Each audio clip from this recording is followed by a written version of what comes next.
Hello everyone दोस्तों, 1000 videos की series में आज है हमारा 430 नंबर का video. And friends, partial differentiation की जो हमारी सीरीज चल रही है जिसमें हमने ऑलरेडी क्वेश्चन नंबर 56 तक डिस्कस कर लिया है।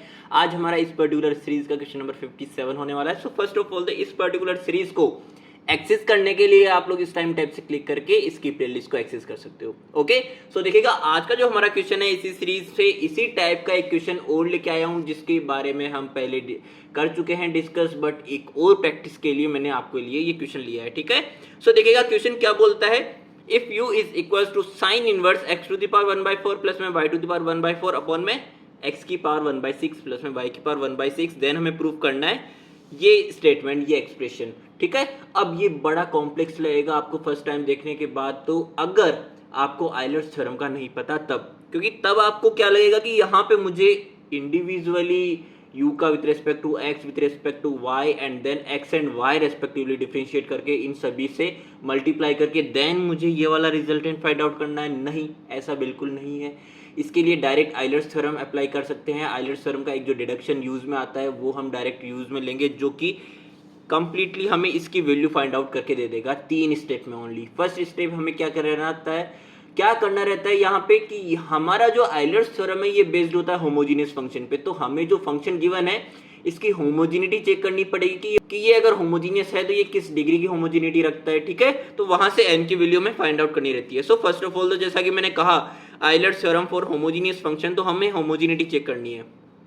अब होमोजिनिटी चेक करने का जो एक वे होता है वो होता है कि आपको x एंड y की जगह पे tx एंड ty को रिप्लेस कर देना है एंड देन अगर t की पावर समथिंग सेपरेट हो जाती है और हमें एक्चुअल जो z फंक्शन था या जो भी हमें फंक्शन गिवन है वो हमें वापस से मिल जाता है, तो ये पर्टिकुलर फंक्शन उस nth डिग्री की होमोजिनिटी रखता है। ठीक है, बट यहाँ पे आप देखेंगे कि tx एंड ty रिप्लेस करने के बाद यहाँ से t कॉमन बाहर निकल के नहीं आ सकता क्योंकि वो साइन इनवर्स के अंदर है फंक्शन।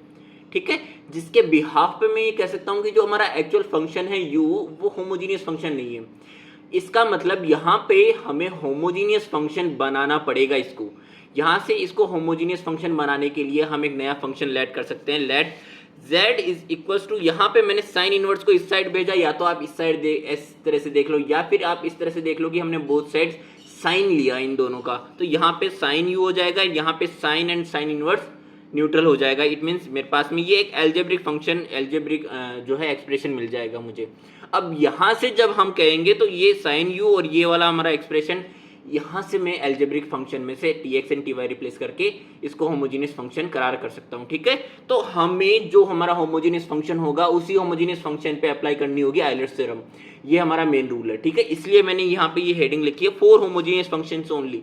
ओके, तो यहाँ पे देखिएगा tx एंड ty रिप्लेस किया, यहाँ से t की पावर 1/4, यहाँ से t की पावर 1/6 कॉमन निकल के आई। अब देखो यहाँ पे एक्चुअल फंक्शन मुझे वापस से मिल गया, तो 1/4 माइनस में 1/6 हो जाएगा, तो मुझे क्या मिलेगा यहाँ पे, देखो एलसीएम लिया तो मेरे पास में आ जाएगा 1/12। It means not u, z is a homogeneous function of degree n is equal to 1/12। ठीक है, अब यहाँ से जब मेरे को डिग्री मिल चुकी है, होमोजीनियस फंक्शन मुझे मिल चुका है, तो यहाँ पे अब मैं आइलर्स थ्योरम का अप्लाई कर सकता हूँ। सो आइलर्स थ्योरम का जो डिडक्शन है सेकेंड ऑर्डर पार्शियल डेरिवेटिव के लिए वो क्या बोलता है, x square del square u upon में डेल एक्स स्क्वायर प्लस में 2xy del square u upon में del x del y plus में y square del square u upon में डेल वाई स्क्वायर जो है ये इक्वल होगा g of u multiplied by g dash u minus में 1।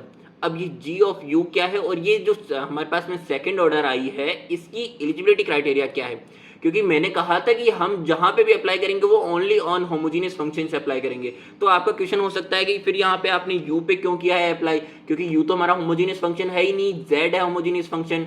ठीक है, तो उसका जवाब है कि इस पर्टिकुलर डिडक्शन का एलिजिबिलिटी क्राइटेरिया है कि हमारा जो फंक्शन होगा वो इस प्रकार से रिप्रेजेंट अगर किया जा सकता है तो हम कहेंगे कि हमारे पास में हम उसको u वेरिएबल में रख सकते हैं। ठीक है, यानी कि हमने z is equal to sine u के रूप में रिप्रेजेंट किया ना, इट मीन्स ये एलिजिबिलिटी क्राइटेरिया फुलफिल होता है ना, तो ये तो हुई नंबर 1। सेकंड कंडीशन क्या है कि हमारा जो g ऑफ u है ये क्या होता है n times of f of u upon में f डैश u। n क्या है 1/12, f ऑफ u क्या है sine u, f dash u sine u का with respect to u one time derivative क्या है cos u, तो यहाँ पे साइन u अपॉन में cos u tan u 1/12 हो गया। अब देखो ये g ऑफ u आ गया, तो अब मुझे g डैश u निकालना पड़ेगा, यानी कि g ऑफ u का with respect to u one time derivative. Okay, तो यहाँ पे देखो 1/12 तो एज इट इज रह जाएगा, tan u का sec स्क्वायर u आ जाएगा। तो यहाँ से 1/12 tan u and then 1/12 sec square u minus में 1, इसी तरह से मैंने लिख दिया है। अब देखो यहाँ पे अगर मैं एलसीएम ले लेता हूँ तो sec स्क्वायर u माइनस 12 हो जाएगा और 12 बाहर निकल के आ जाएगा तो 144 हो जाएगा।